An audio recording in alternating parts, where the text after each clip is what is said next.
Hi everyone, how are you today? I hope you are fine.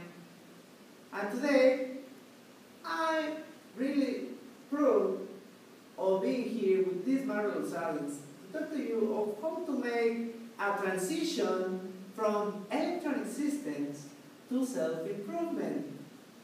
But first, let me tell you a little bit about my academic profile.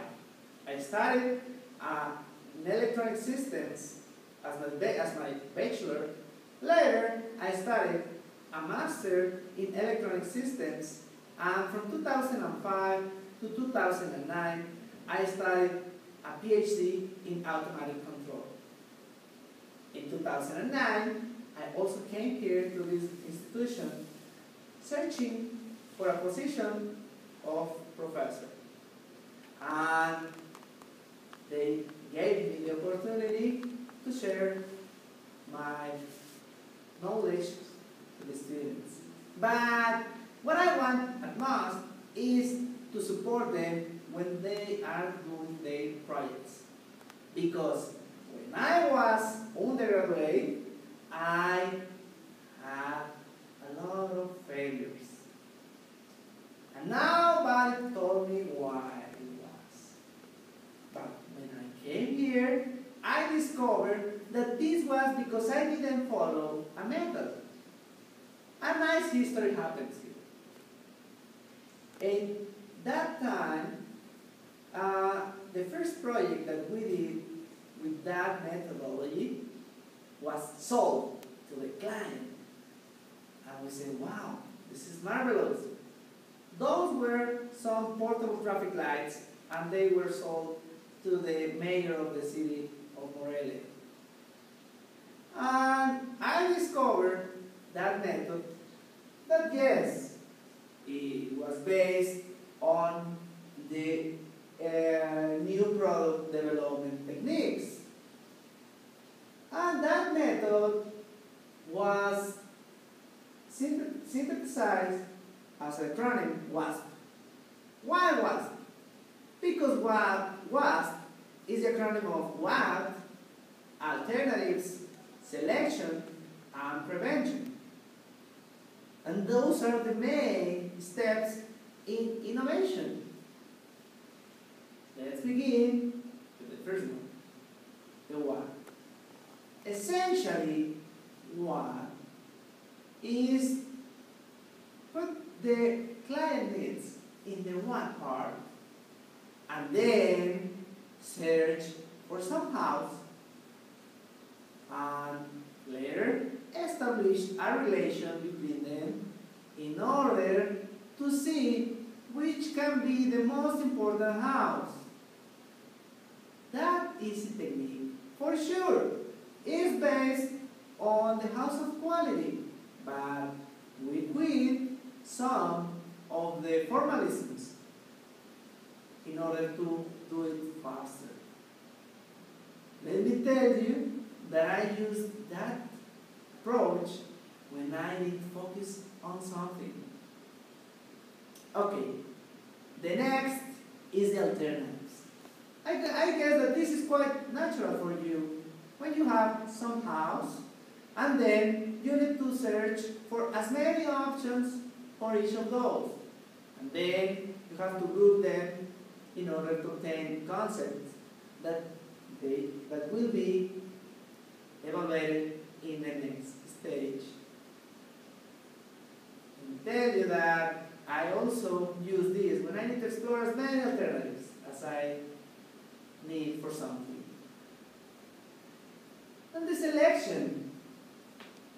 In this case, let's gonna return back to the what's and put the concepts, and we will evaluate them in order to see which will be the concept or the idea that we will implement or that we will design.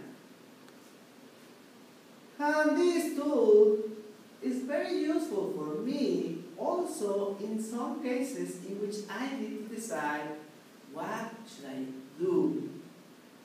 In those cases, I select based on this technique, as in the case of the elections that we have in the last month, and I put what I want for my state, and then also I put the candidates, I rank them.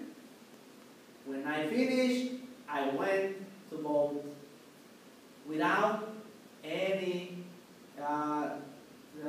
feelings of if this was a good option, or probably this was better on something and this was better on some other things. No, it was based on objective criteria and an integral approach.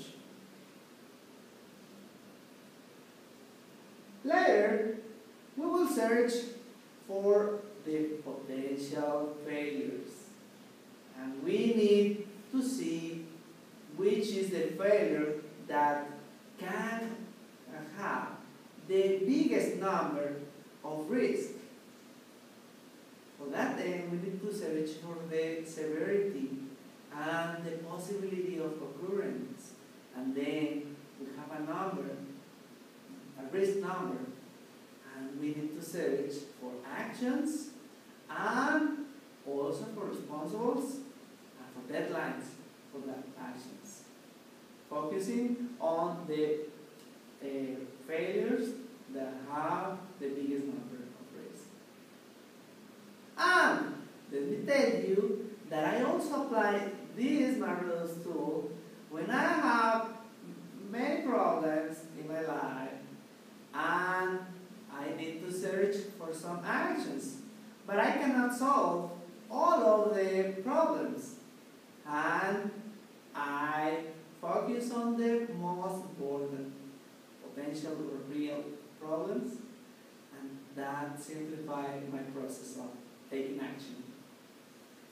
Okay? For sure, I know that this is just the beginning. And as an example, when I became a fan of these tools of self-improvement, I went to the SWOT matrix and I simplified it a little bit in order to obtain the actions that will maximize our strengths for taking advantage of the opportunities and also minimize the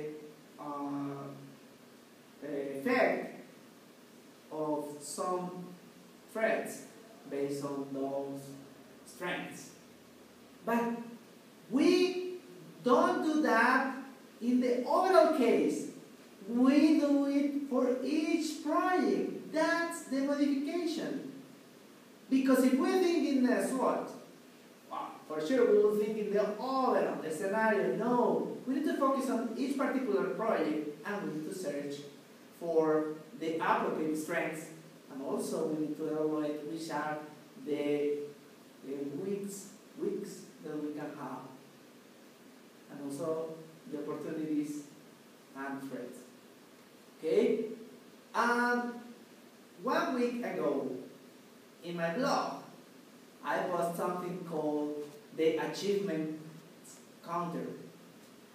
And this is essentially a way in which we can register our achievements, and then we will see at the end of the day how many achievements do we have and feel proud of our job, of my job. And no matter if something happened during the day that was not so good, but we feel that it was just something that was isolated.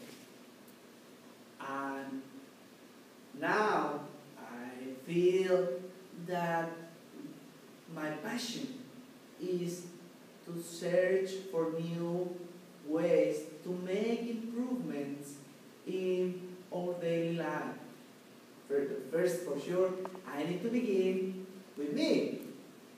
If I didn't apply those tools in my daily life, I won't be an appropriate evangelist of those tools. That's not the case that I want for the rest of my life.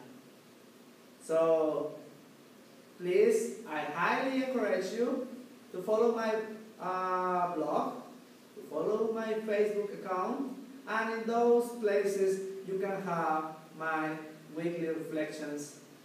I hope that you use them. I hope that you like it. And I hope that you apply it. Thank you very much for this marvelous opportunity of being here.